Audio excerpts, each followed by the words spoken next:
Good morning, ladies and gentlemen. Welcome back to the Mindful Hunter podcast. I'm your host, as always, Jay Nichol. And today we are going to get into my gear list for the sheep hunt that I recently got back from. And we're going to go through it bit by bit. I'm going to tell you what worked, what didn't, all that good stuff. Before we do that, a little bit of housekeeping. Reminder, if you enjoy nerding out on gear, if you want unbiased, non-sponsored gear reviews, and you want to participate in selecting the gear that gets reviewed, join in on raffles for that gear when I raffle it off, and just generally participate in a community of like-minded individuals who are just trying to get better at hunting and not waste their money on garbage gear, mindful-reviews.com. Currently have 226 members. Community's growing all the time, and we would love to have you over there.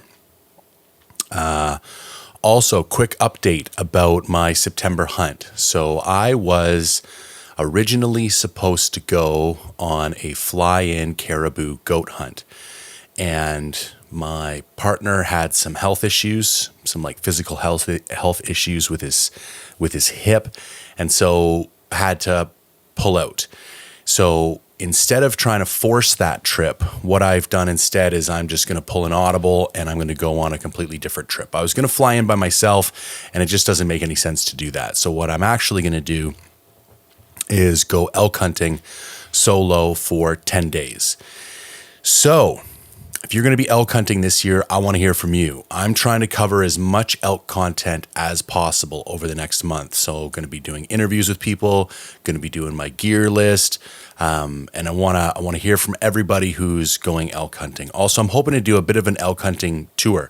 I'm going to have my truck, my quad. I'm sleeping in the back of the truck. I got a few different areas I'm going to check out, but let me know where you're hunting, and who knows, maybe I'll be in the neighborhood and we can link up for a day or something like that. That would be super cool. Even if I'm fortunate enough to take out a bull early, I'd love to pop around and maybe get a day in hunting with some people, do some call-in, and just basically, enjoy the elk woods, because it's probably, I don't know, if you put a gun to my head and said you can only do one type of hunting for the rest of your life, I would probably pick archery elk in the rut. And yes, I will be taking my bow, even though it's rifle season. I don't give a shit. It's how I like hunting elk, so that's what I'm going to do. So get in touch. Let me know what your plans are. My main area of concern where I'm going to be heading first is the Peace. If I'm unable to turn something up there, maybe I'll head over to another area. I've always been curious about the Kootenays. I've never done any hunting whatsoever in the Kootenays. In fact, the Kootenays is probably the only part of this province that I've never been to. Due to forestry and hunting, I've spent a pretty large amount of time in most of the other corners of the province, but never been to the Kootenays. So maybe let me know if you've got some plans out there. I'd just love to hear what it's like out there, and maybe if not elk season, what would be another, season that you would recommend heading out to the Kootenays for a hunt? That would be, and it's maybe keeping in mind that, I don't have much experience out there and I don't have any spots. So something that's got, a little bit easier to get into maybe, but would love to hear from you in that regards, and good luck everybody who's going to be elk hunting this year. All right, let's talk about the hunt a little bit. I am currently working on the hunt film. It should be released early next week, so I don't want to do a complete forensic recap of the hunt, because you're going to get all that through the hunt film. However, I think in order to put the gear breakdown in context, it's good to have a kind of overview of how the hunt went, what the weather was like, and all that kind of stuff. So we did do a hike-in off-the-highway hunt this year. It was an archery sheep hunt. I had a partner with me. His name's Chad. He was 55.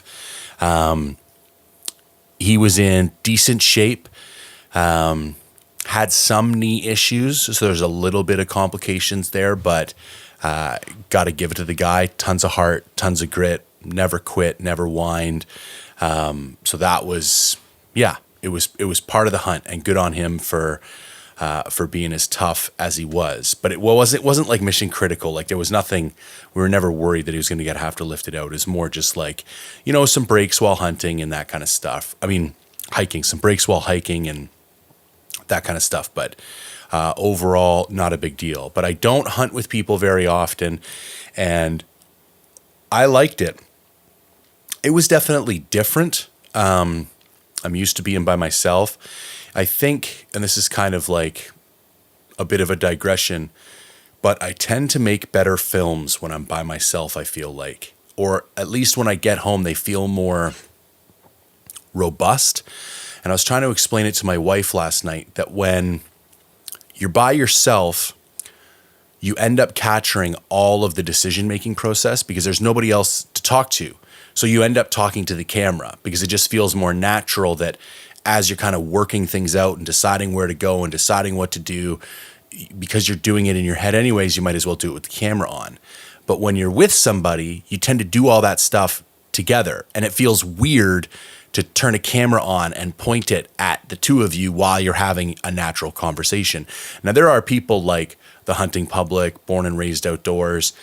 These guys are naturally group-based hunters. They're all used to being on camera, and they capture that kind of like group hunting experience very well. That's not my forte. My forte is just being by myself and kind of capturing it through my perspective. So that was a note to myself that I want to work on a little bit more. I'm still very happy with the footage I got. I still think it's going to be a great film, but I definitely noticed a difference in almost like the depth of content or how much, background information I captured compared to when I'm by myself. Also, when you're by yourself, there's nothing else to do. So you turn the camera on and record shit and film shit and do shit to kind of like, take up the day. Whereas when you've got a hunting partner, you're sitting around, you're bullshitting, you're laughing. And that was the thing. We had a ton of fun. I definitely laughed more on this hunt than I did on any other hunt that I was by myself. So there's a couple points. It was a hike-in hunt, it was an archery hunt, and I had a hunting partner. Now, weather, it was almost the tale of two hunts. The first half of the hunt was sunny. We ended up turning up lots of sheep, and there wasn't very many people. The second half of the hunt, wolves came in, rain came in, pressure, like people came in, and the sheep took off. So overall, it was a fantastic hunt. I saw more sheep than I've ever seen. I got sub 100 yards twice on mature rams. It wasn't like I screwed up a stock or anything. It was like the stock never even really took place. The rams were on the move. We were kind of positioned. They kind of didn't catch us off guard, but we never really had a chance to get set up. And then before you know it, the rams were gone. So it was cool to be that close. But I think the next step for me is being able to have like a real, stock and shot opportunity, because that didn't really happen on this trip. As far as my physical fitness, hands down, this was the best hunt I have had in recent memory.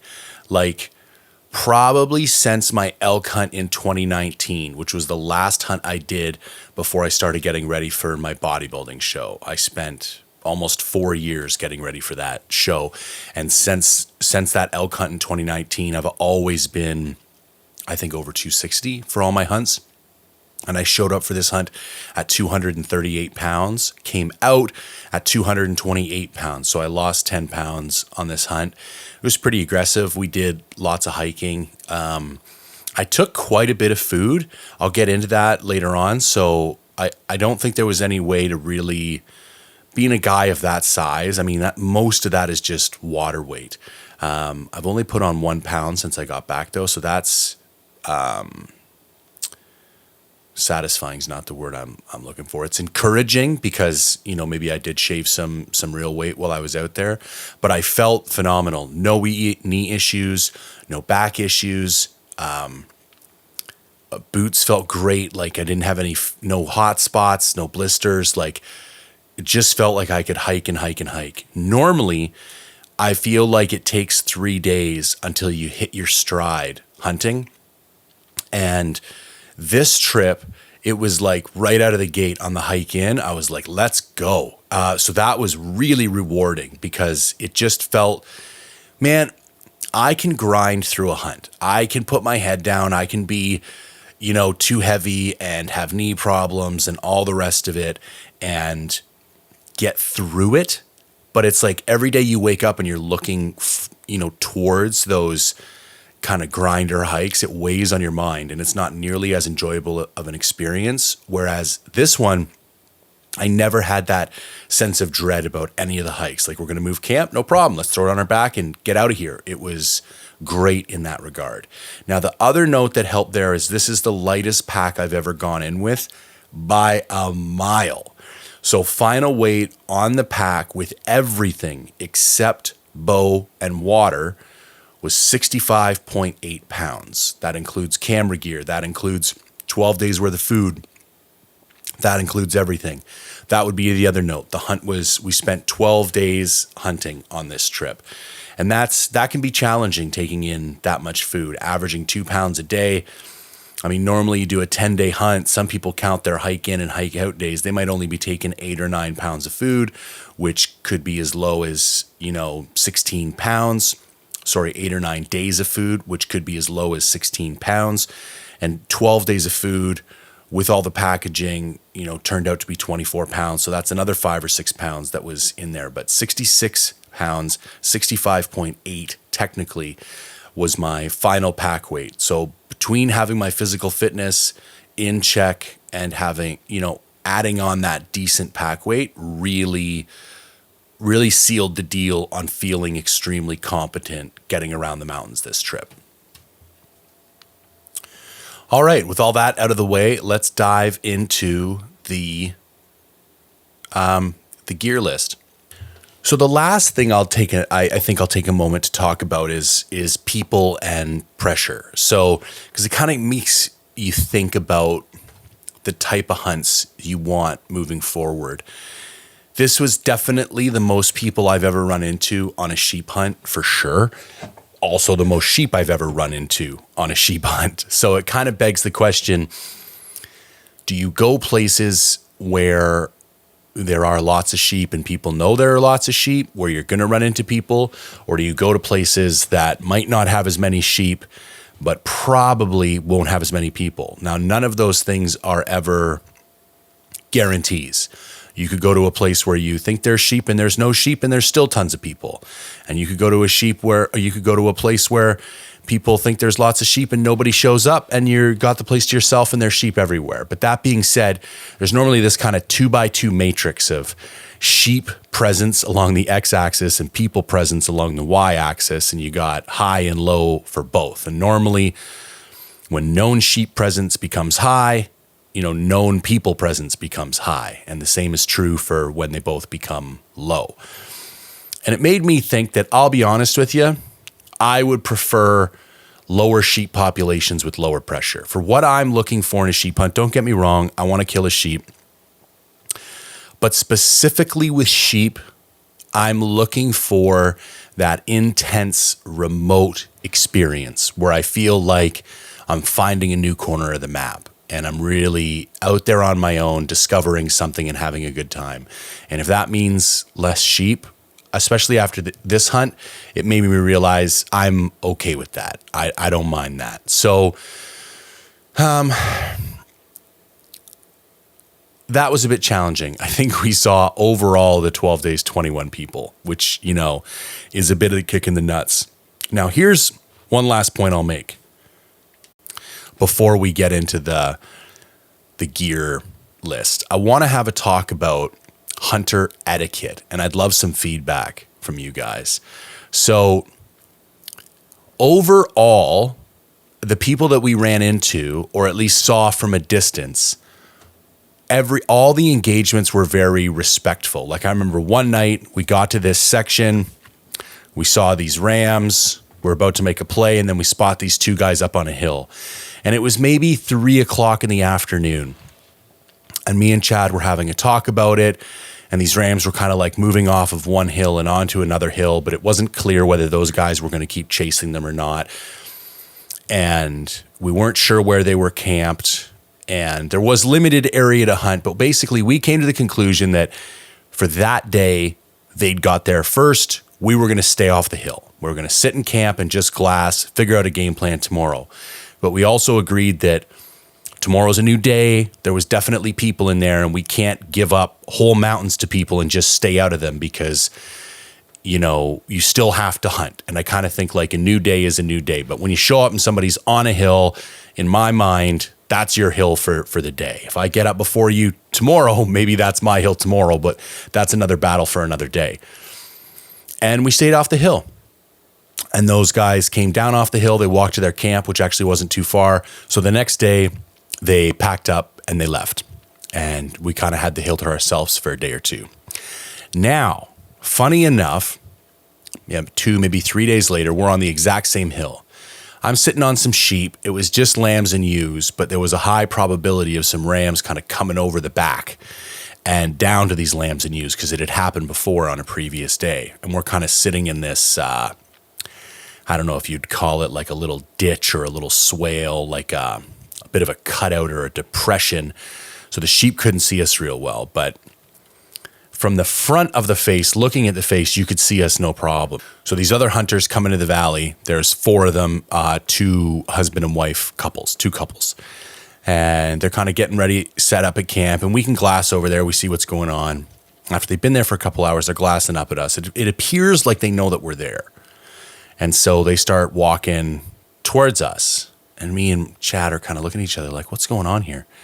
Like we're the only 2 people in the valley at that point. The other guys had packed up and left. It turned out there was one other person way down at the end, but we didn't know about him at that time. And there's lots of mountains here. And they're coming right at us. And we're a little bit confused. And we're like, this is interesting. And they keep getting closer and closer. And they're like beelining it to us while we're on the mountain with some sheep. And yep, they start getting to the bottom of the mountain and they start climbing right up to where we are. And I'm like, what is going on here? And I'm not going to lie, I'm starting to get a little frustrated. So I kind of get up out of where we were and I start hiking down the hill and we kind of meet halfway. And I was pretty reasonable at first. I was like, hey guys, what's going on? And they're like, oh, we're just wondering if your hunting partner was in the middle of a stalk back there. And I'm like, nope, we're watching some sheep. And then I was like, I'm a little confused though. I'm like, how does that matter if he's in a stalk or not? Like we're sitting on this piece of ground. We're sitting on top of sheep. Was your intention really to come walking straight through where we were so you could go take a look off the back or maybe even get on the same sheep? Like I was trying to figure it out. And the guy he was trying to explain himself, but he wasn't doing a great job. And he was basically like making it clear that, yeah, we were coming right up where you guys were. I forget if he said, we wanted to ask you what your plans were or something like that. And that's when I started to get agitated. And I'll admit, I'm not, I wish I'd have maybe been a bit more calm, but I started to lose my temper at this point. And I'm like, so you saw 2 hunters sitting on sheep on a hill and your thought process led you to the conclusion that you should walk up the middle of the hill in broad daylight. Now, to put things in context, I'd gotten up at 3:30 that morning. We got up at 3:30 in the morning, 4 mornings in a row to get to our spot on the hill in the dark so that when the sun came up, wherever the sheep were, they wouldn't have known or seen us come into our little hidey hole. And I go to him. I got up at 3:30 this morning so I could come to this spot in the dark. And then you blow out my spot by marching up the middle of my hill in the middle of the day. And I looked at him, I'm like, and you thought this was a good idea? I'm like, to me, this just seems like incredibly rude. Anyways, we had some words, some back and forth, and he kind of goes off the hill. And I'm like, listen, for future reference, do not go walking up on people in the middle of a hunt, regardless of if someone is engaged in a stalk. Like, it just felt really disrespectful. Like, I get it. I can't lay claim to a whole mountain. I have no problem with that. But in the same breath, I don't think it's appropriate that you walk right up. Like, if you want to chat, like they could see my tent. My tent was probably 3/4 of a mile from their tent, down on the flats. Like, it would have took 10 minutes to walk over that night when we were having dinner. Like, if you want to come into camp, you want to sit down, have a chat, hang out, you know what I mean? Like, come over at night. I am more than happy. Let's come up with a game plan. I don't want to step all over each other. There was lots of mountains.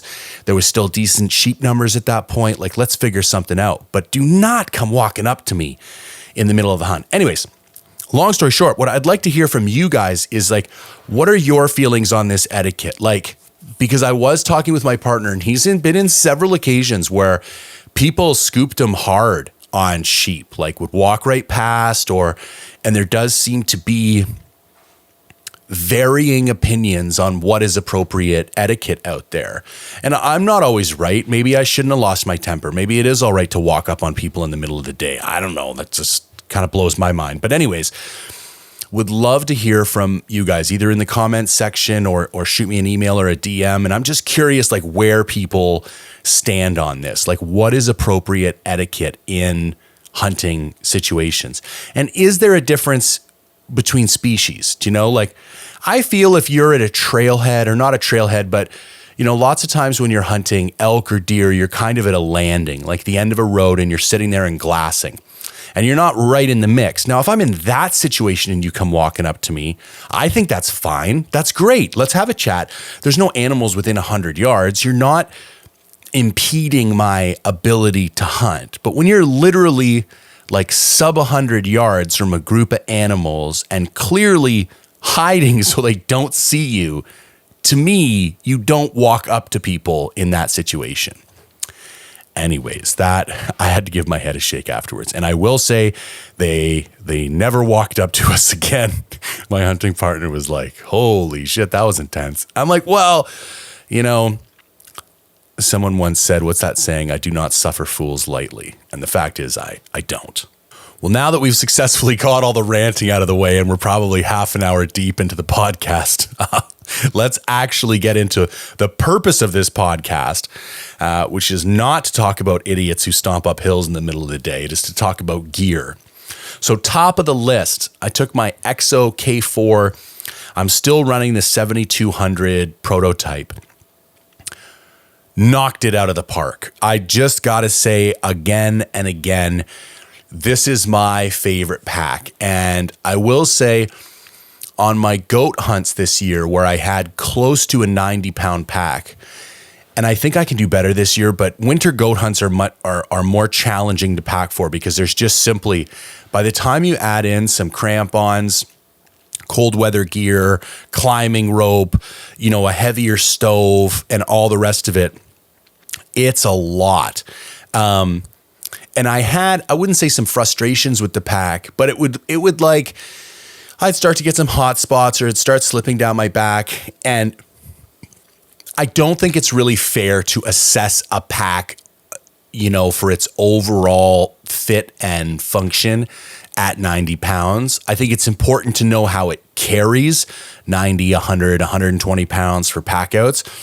But I do think now it's more important to assess your overall experience of the pack with something more realistic, like a 70-pound pack.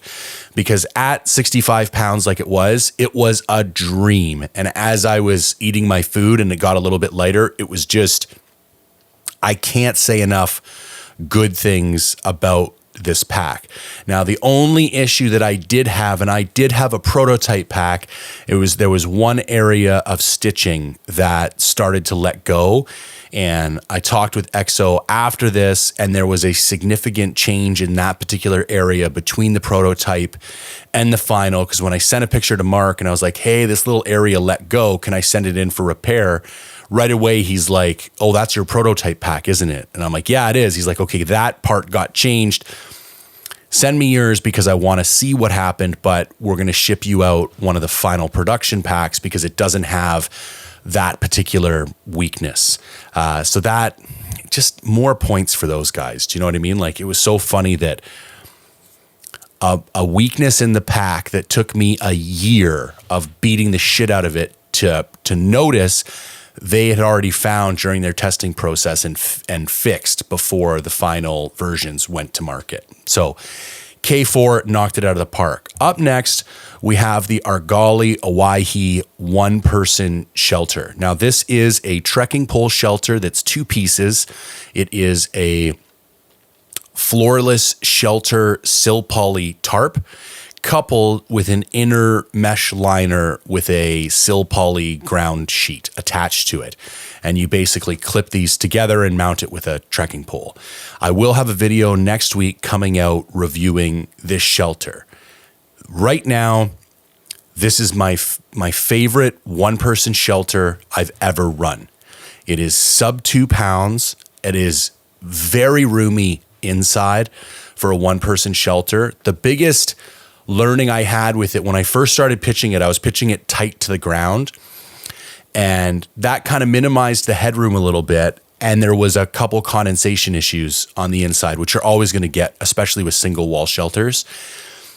But then I moved camp one day and I figured out a way to set it up so there was like a 3-inch gap on the bottom, basically elevating the shelter off the ground by like 3 inches by lengthening the guy lines, and then the guy lines that hold the pegs in, and extending the trekking pole in the middle. And that really changed my experience in that shelter. It gave me more headroom. It let breeze in from underneath. The condensation issues were solved. We were in decent, hard weather conditions. We had one day where it hailed significantly, probably 30-kilometer-an-hour winds. And I kept my tent elevated. I didn't do anything special. I didn't tie in to any rocks. I didn't build any little buffers. I did nothing. And the shelter didn't budge. So it held up to weather extremely well. I don't think I would recommend it for, I don't want to say that. Here's what I want to say. I haven't tested it through intense enough conditions to say this would be my like go-to late season shelter where you're going to see full-blown storm conditions. That would, I'd still want to test it during those. But I would say on a scale of 5, the weather we saw was like a 3, like good solid weather where you're sitting in your tent and you're like, oh yeah, she's going, like tent's blowing around. And it's not, I kind of like those situations, but you definitely know you're in weather. Held up perfectly fine. There was room in the vestibule for all my gear and my pack, and I could still get in and out with it like that. So like I say, I will get into more depth on it, and the price is very reasonable. And here's the deal. I used the mesh insert because I had it. I thought bugs were pretty intense for the first half of the trip, and I thought I would need it to keep them out. But it has a crescent moon zip on it. So it zips around the entire perimeter or circumference of the shelter. So when it opens, the whole wall comes down, and it's like, there's not even an insert in there except for against the far walls, which is nice because it does serve as a bit of a barrier for condensation. And when you rub your shoulders on the mesh, it kind of keeps you from rubbing into the walls, although the walls stayed unbelievably dry. And I would just like to digress as well and say this is the first sill poly shelter I've run. One of the fundamental differences between sill poly and sill nylon is that sill poly doesn't sag and stretch when wet, and sill nylon, as everyone knows, does. And I'm a sill poly convert. I'm not going to say I'm never going to run anything sill nylon, but I don't understand. Maybe it's just cheaper, but sill poly is clearly a superior fabric to sill nylon. So I would love to start seeing more sill poly shelters. I think there's a few companies out there, but nothing like sill nylon. So back to the mesh insert. I had it. I thought it would keep the bugs out, or I thought I would need it to keep the bugs out, but it turns out I never had any bugs in the tent, and I didn't even leave it zipped up. The front zipper was more than enough to keep them out. Even with it elevated, I thought they would have been coming in from underneath because there was these little tiny red flies and other like kind of no-see-em like dudes, and 0 bugs inside the tent, even leaving the mesh liner down. So it was 2 pounds with the mesh liner. I think you could easily take this tent. I'm bringing it elk hunting, and I will not be I'll bring the mesh liner, but I'm just going to leave it in the truck. So I'll literally be hiking around with a 1 pound floorless shelter. And that's what I'm going to do for my elk hunt because I want to stay super light. I'm going back to like bivvy mode elk hunting, and I love this thing, man. I'll get into more details, but Brad and the team at Archery just knocked this thing out of the park. The rest of the sleep system is as follows. I had a Big Agnes Zoom wide long sleeping bag. sleeping pad and an Enlightened Equipment Enigma down quilt. And that's a 20-degree down quilt, and it weighs 22.5 ounces. And I believe the Big Agnes sleeping pad weighs, it's either 20 or 22 ounces. It's over a pound, but I believe it's under a pound and a half. It's their newer pad. It's a little bit thinner than the Big Agnes Q Core, which has been replaced by the Rapide SL, which is 3.5 in the middle and I think 3.75 or 4.25 on the two outer baffles. And the Zoom is 3 inches wide, the whole thing across. The Zoom did very well for me. It was a comfortable pad. I slept on it. You do need to put a couple of breaths of fresh air into it kinda every day. And I don't know, this is something that I've run into with a lot of sleeping pads. So I don't know if there's just like very, very slow leaks in a lot of pads, like through the seams or through, where the air stopper is, the plug. Because it wasn't like it ever deflated, not even anywhere close.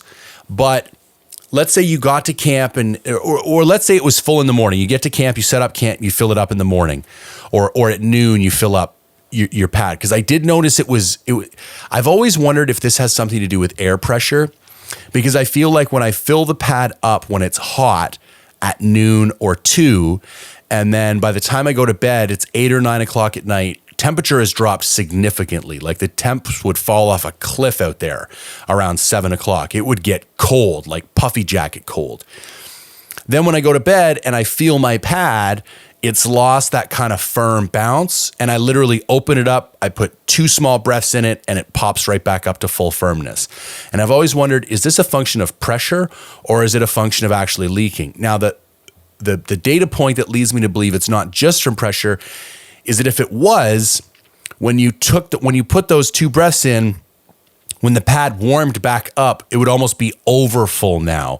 And that doesn't seem to happen. It seems like at least once a night, maybe once every other night, you got to put those 2 breaths in it to get that last little pop to it. So that was a note. I've been thinking that I might exchange it. Big Agnes is great. I had a Q Core that leaked, and they make you cut out the label, like the part where the brand name of the company is, printed on the pad. You have to cut that out and show them a picture of it. That proves you've destroyed the sleeping pad, and they just send you a new one. So you don't even have to send the old one back. It's pretty great. But for a pad, I think the Zoom is 8 ounces, maybe 6 ounces less than the Rapide SL and the Q Core SLX. So it's a significant weight savings. It is a slightly more minimalist pad, but I will say for a hunt like this, it's worth it. Like to save almost half a pound, I slept great. I probably slept better this hunt than I have on any other hunt. It's a combination of things, but the other thing is I only took 1 pillow on this hunt. I usually bring 2 pillows and like Velcro them together so I can sleep on my sides. And then actually halfway through the hunt, I stopped using the pillow altogether. So I think I'm going to stop bringing pillows.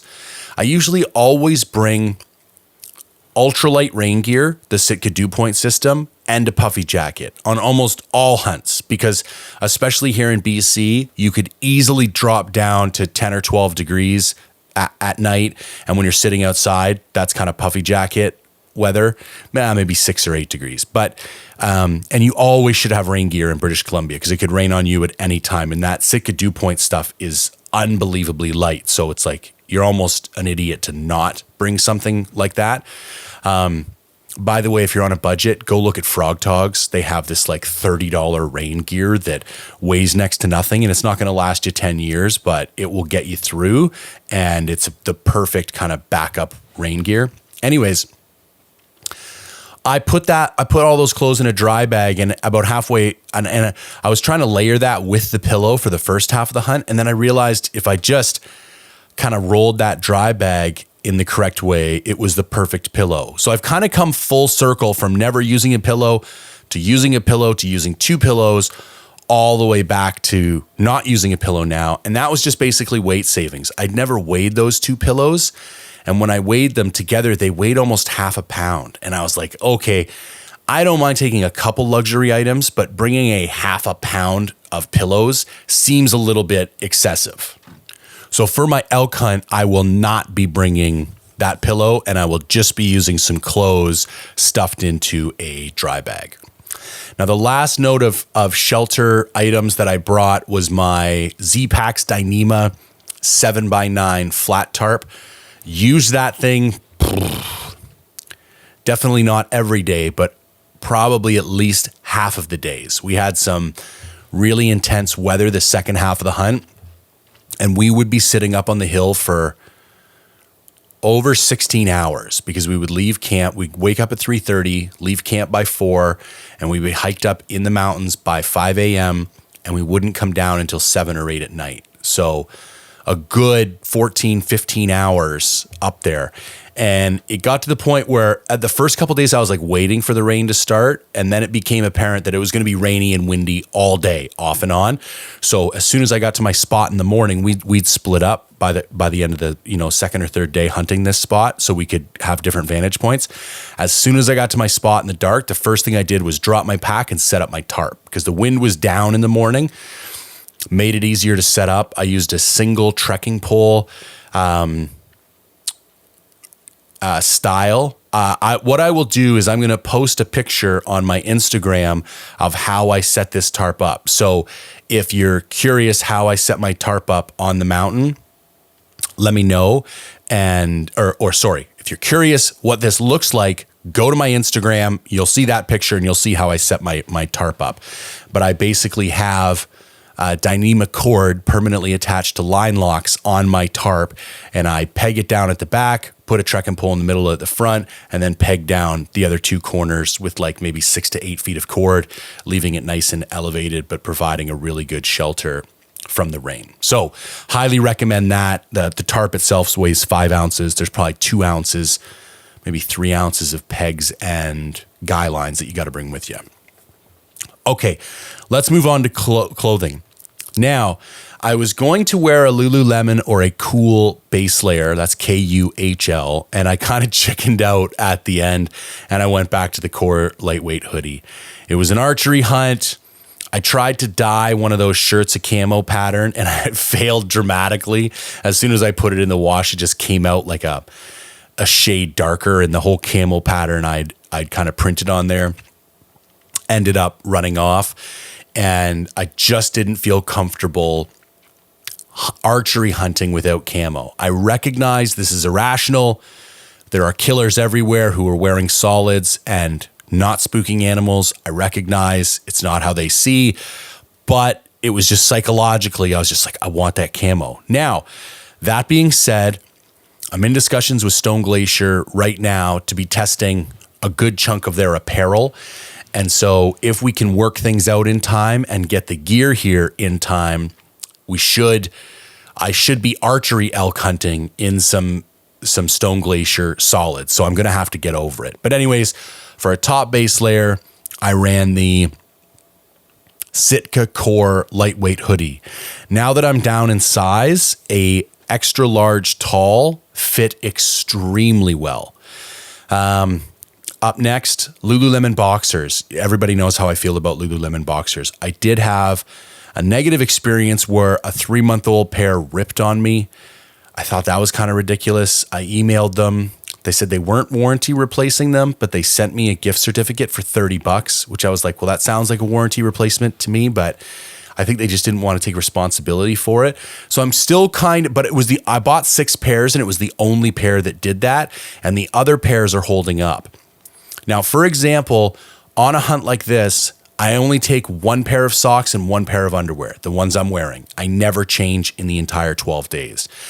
I was ruthless with my pack this year. No extra shirts, no extra socks and underwear, no extra nothing. And the fact that you can wear a pair of boxers 12 days in a row and they don't start to degrade at all says a lot. Try and do that with most merino boxers and you're going to blow them out because they need to be washed and lofted back up in order to kind of refresh the material. So those worked out great. Sitka Ascent pant. This is my favorite pair of hunting pants. It's going to take a lot to dethrone these. They have knee pads. They have a nice athletic fit.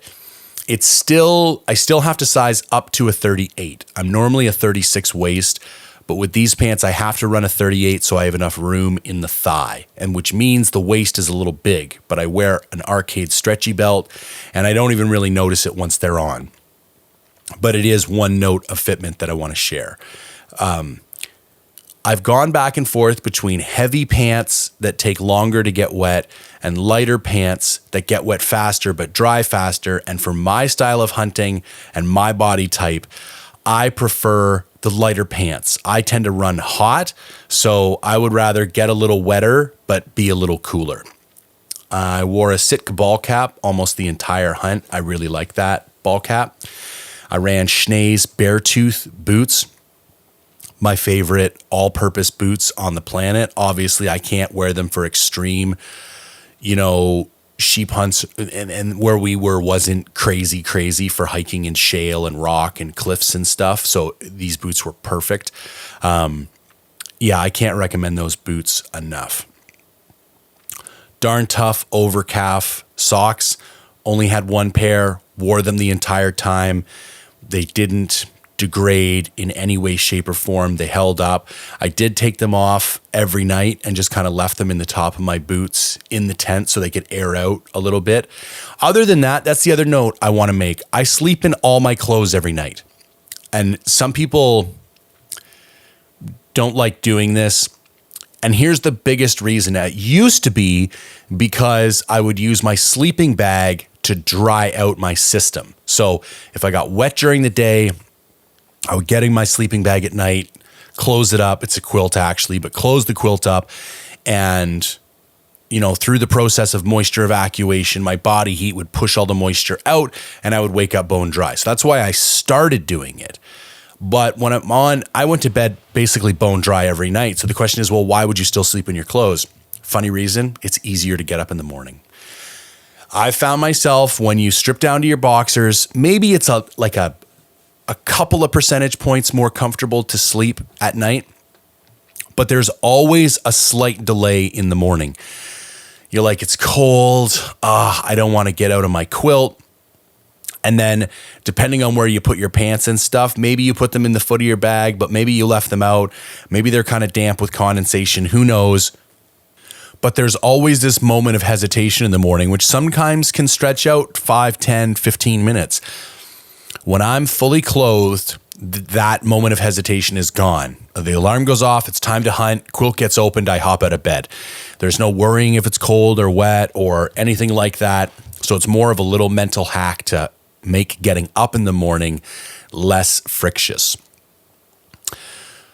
Already mentioned the Arcade stretchy belt. Love that thing. In fact, I lost one while I was in Europe this year. I left it hanging in the closet of a hotel and I bought a brand new one because it is the single best hunting belt I've ever had. It's phenomenal.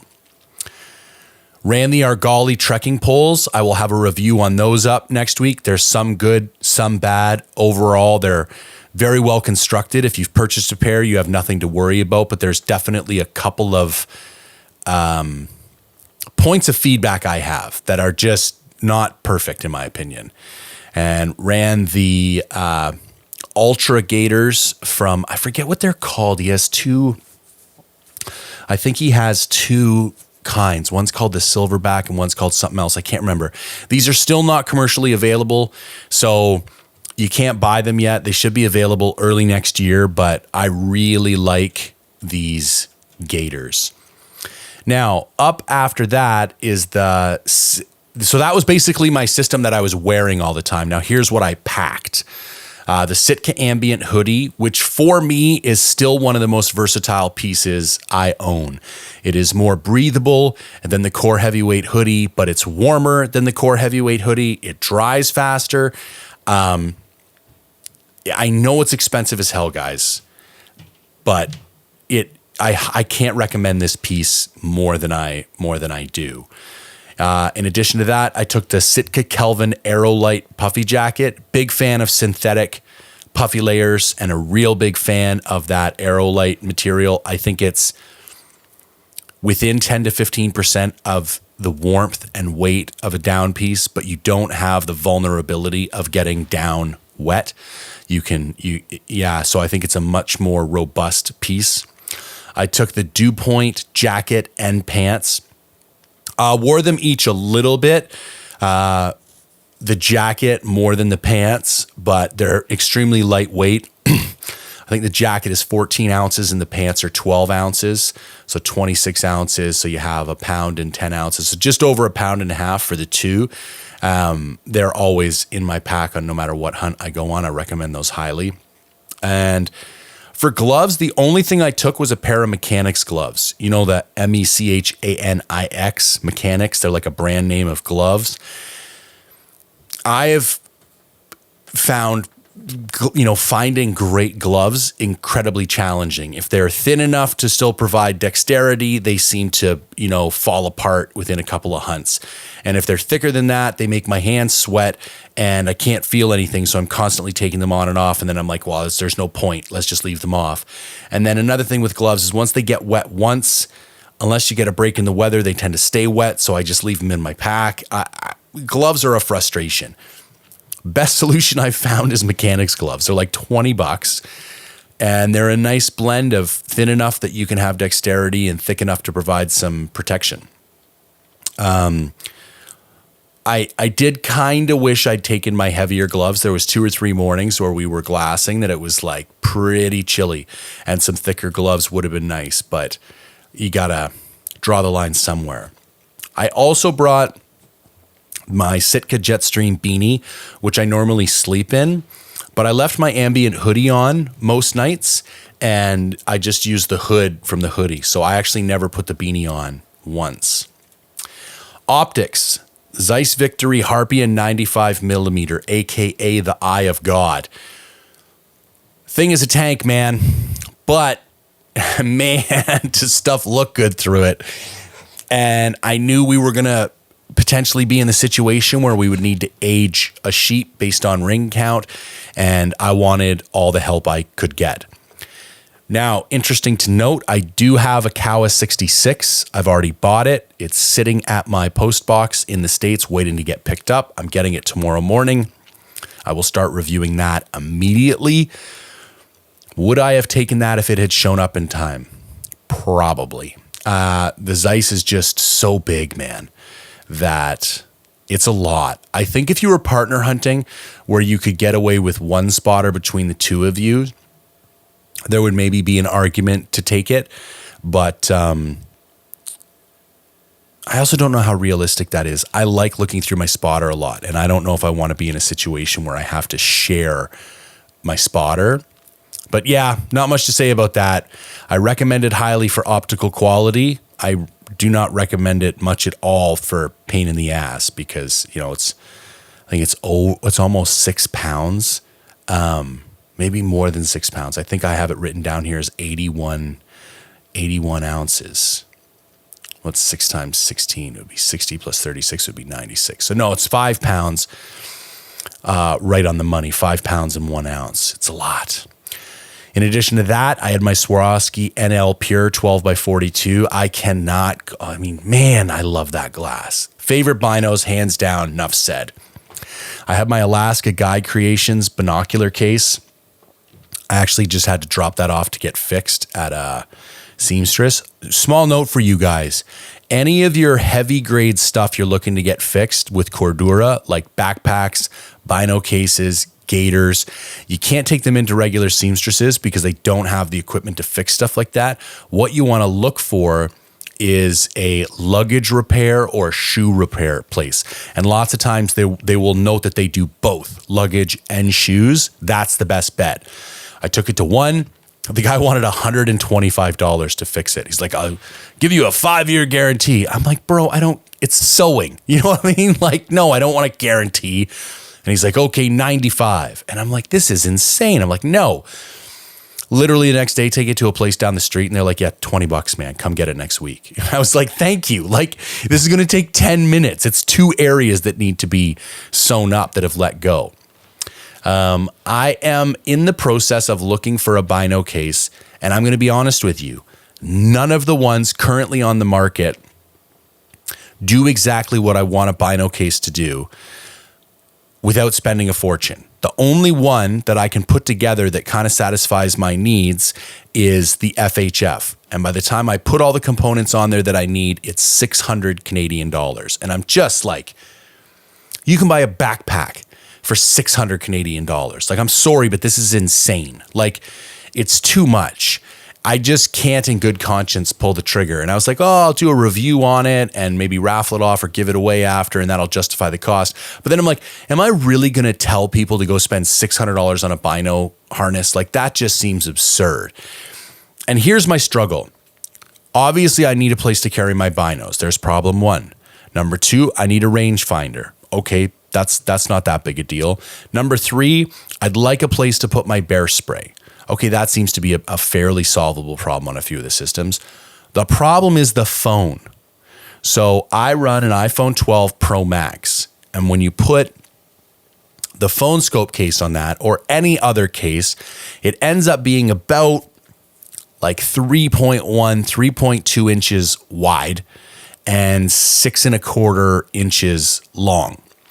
And none of the other bino harness equipment manufacturers have an additional case that's that big, which is insane to me. Everyone runs a large phone. How do we not have, like, Marsupial has a case, and I asked, and I'm like, does it fit? And they're like, no, it doesn't fit, large phones. I'm like, everybody runs a large phone. How do you not have a case that goes on your bino harness that holds a large phone? Like, I'm in and out of my phone all the time. I'm either phone scoping, looking at maps. I want it handy on my chest. I don't like hiking it with it in my pockets. It's too big. I worry about it getting banged on stuff. My Alaska Guy Creations harness is perfect because it has a stretchy pocket right on the top of the lid. And it's tight. It's very tight. So when I slide my phone in there, I've been running this harness for 5 years. I've been carrying my phone in there for 5 years. It has never even remotely slipped one time. It's not coming out of there. So not only does Alaska Guy Creations solve that problem, they solve it for free. Whereas everybody else wants you to spend another $100 on another pocket that's going to, take up more room. Talk to the guys at Catamount. Theirs isn't, they have a cash pocket. Theirs isn't big enough. I already mentioned Marsupial. Theirs isn't big enough. T&K doesn't have one that's big enough. So I'm in this situation where I'm just going to keep using my old Alaska Guy Creations. If I need to get it sewn up, I will. But note to bino harness manufacturers out there, why do you not? And I will say this: the navigation pouch that FHF offers is way too bulky.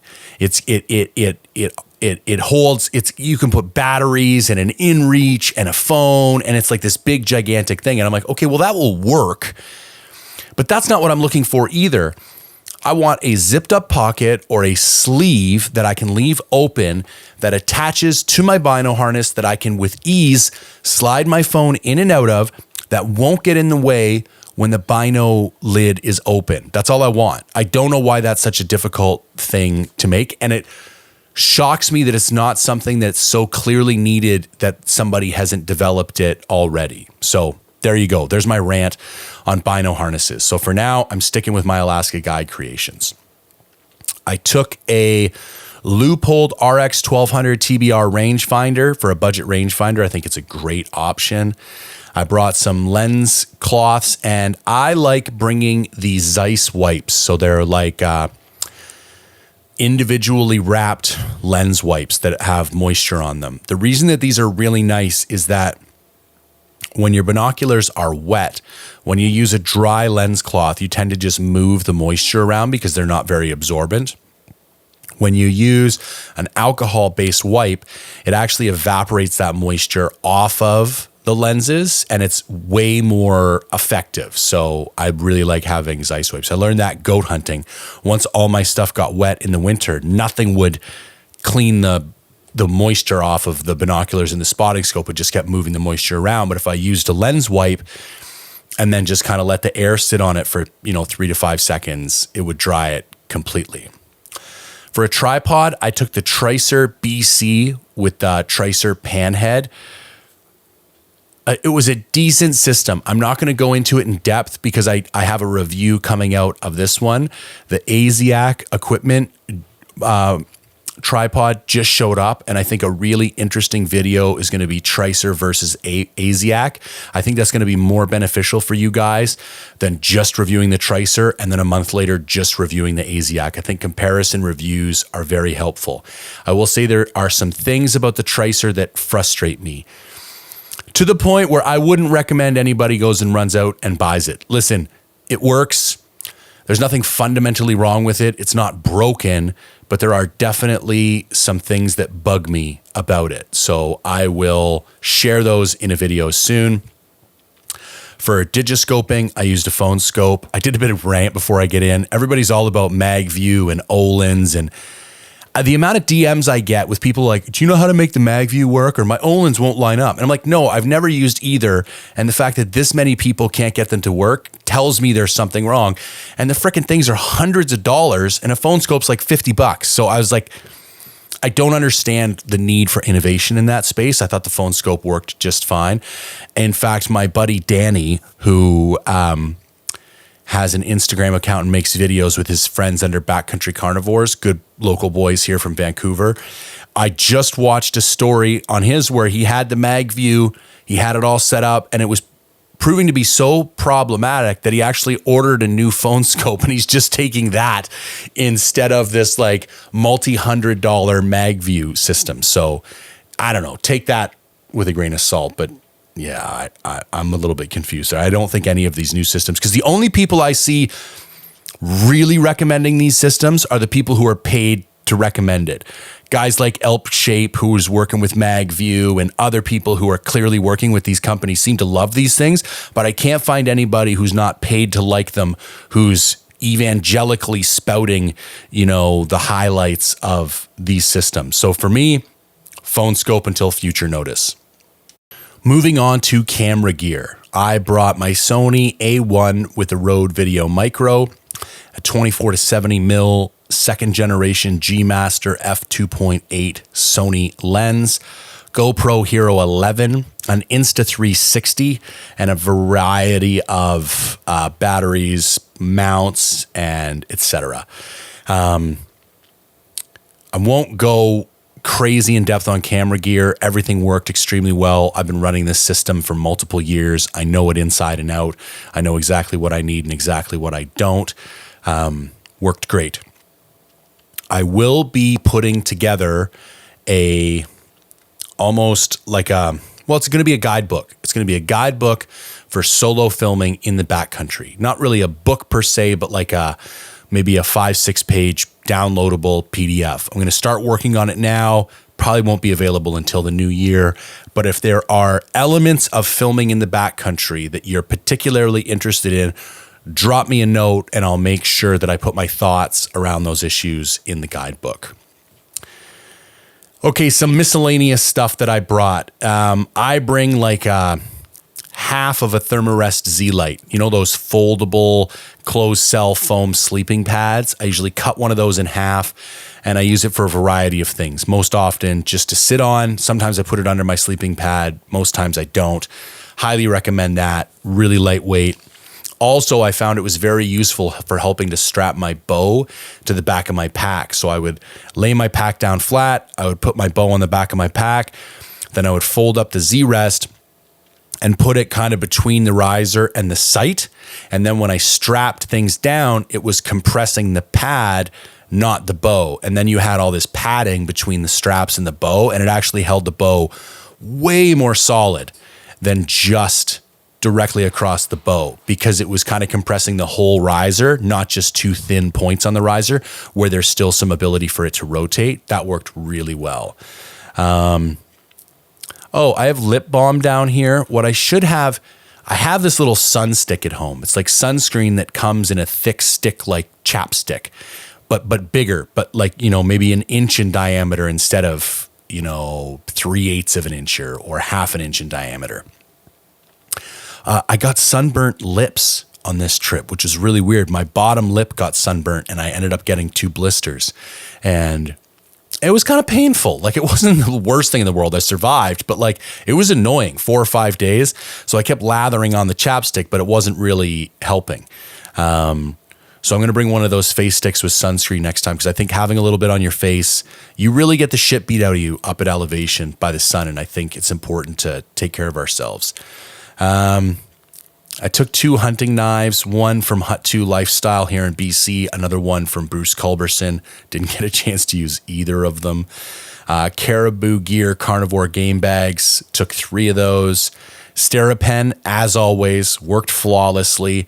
I had a Garmin 66i with Backroad map books. My only issue with that thing is battery life.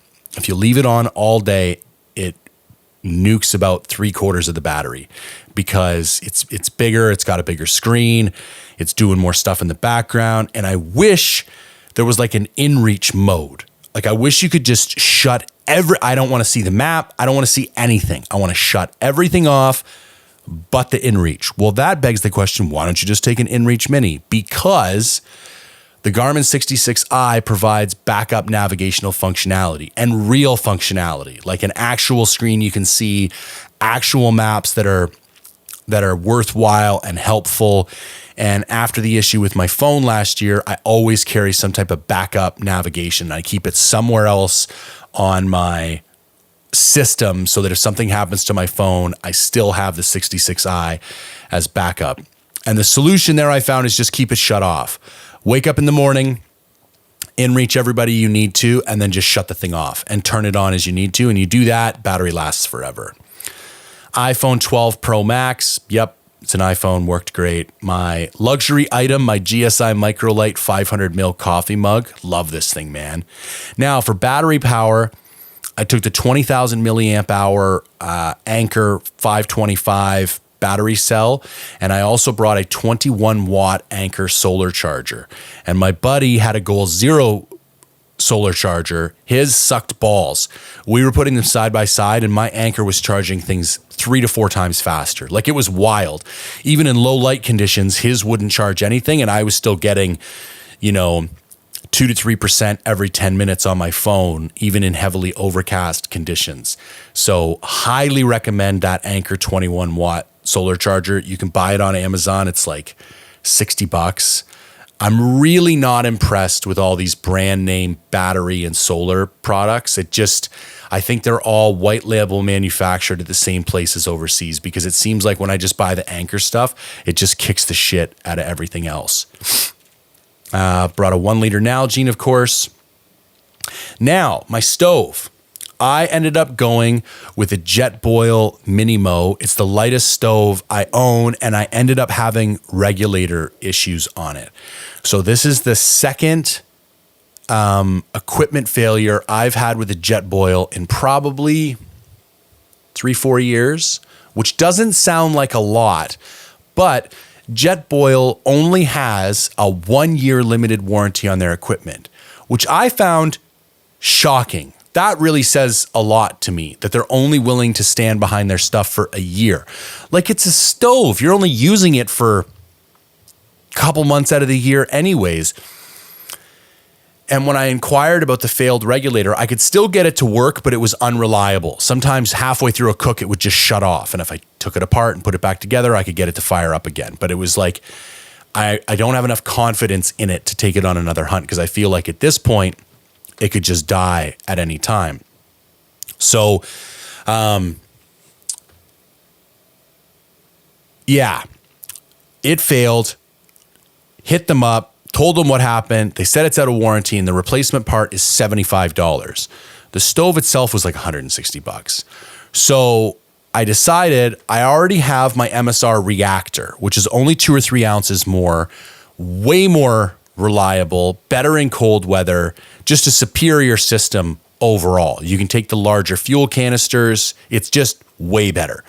So what I really want was like an ultralight cook system. And before mine failed, my buddy had the Jetlight Solo, or the Jetboil Solo, which they don't make anymore. They make the Jetboil Zip, which is like a 12-ounce stove, I think, that boils. It has a 500 milliliter container. So I was looking at that, but then the regulator went, and I'm like, I'm done with Jetboil. 2 failures in less than 3 or 4 years. Yep, I'm done. Yeah, I'm not supporting your company anymore, especially when you don't fix them for free. I had to pay to get both of those things fixed. The piezo lighter went on one of them, and now the regulator went on a second one, both the Mini Mo editions.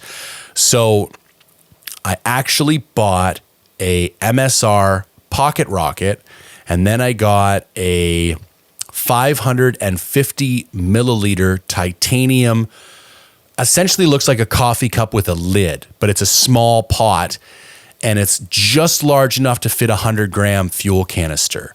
And so literally, I think my entire cook system without the fuel weighs something like 6 ounces, like 2 ounces for the pocket rocket and 3 ounces for the coffee cup, or maybe even less. It might be 4 ounces altogether. Like, it is an insanely lightweight system. So that's what I'm going to be taking on elk. I had a 6-liter MSR Drumlight bladder, which I used. I really like that a lot. Took the Peaks headlamp. I was very happy with it. I used the red almost every morning for 5 or 6 days in a row. Now, food. I'm going to do a video completely just about the food, and I had a couple different things that I took. Like, I basically had two days, day A and day B, with a couple different snacks, but that were different between the two. But basically, I had 2 pounds of food. It was 3,300 calories. Probably had 200 grams of protein, maybe, I want to say 150 grams of fat, and then the rest were carbs. But I had, for breakfast, I had to make your own 2 scoops of protein, a little bit of cereal, a little bit of dried cranberries in a vacuum sealed bag, put water on that, delicious cereal.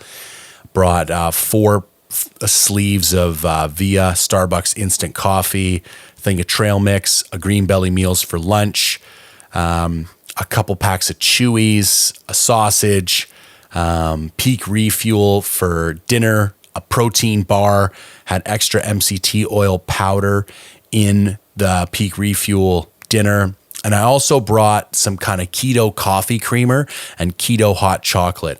That's really just like 150 calories of fat that tastes sweet that you put in your hot beverages. And that was super enjoyable. I really liked having those. I will be taking those all the time. Having a cup of hot chocolate before bed is delicious. Helps me sleep and gets you an extra 150 calories of fat for a very minor weight penalty. All right, it's 7:15 in the morning now. I can hear my kid is awake upstairs. I got to run up and make her breakfast. So we're going to tie that in a knot right here. If I went over anything too fast, if you have any specific questions, let me know. I'm going to be posting this gear list on Mindful Reviews later today. So if you want to see it and you're a member, fantastic. If not, I recommend joining. But whether you're a member or not, if you have any specific questions, place it in the comments below on the YouTube video, or shoot me an email, j@mindfulhunter.com, DM on Instagram @mindful_hunter. I greatly appreciate the support. If you can like, share, comment, subscribe, do anything to help push this out to more people, it is always greatly appreciated. And until next time, thanks for tuning in.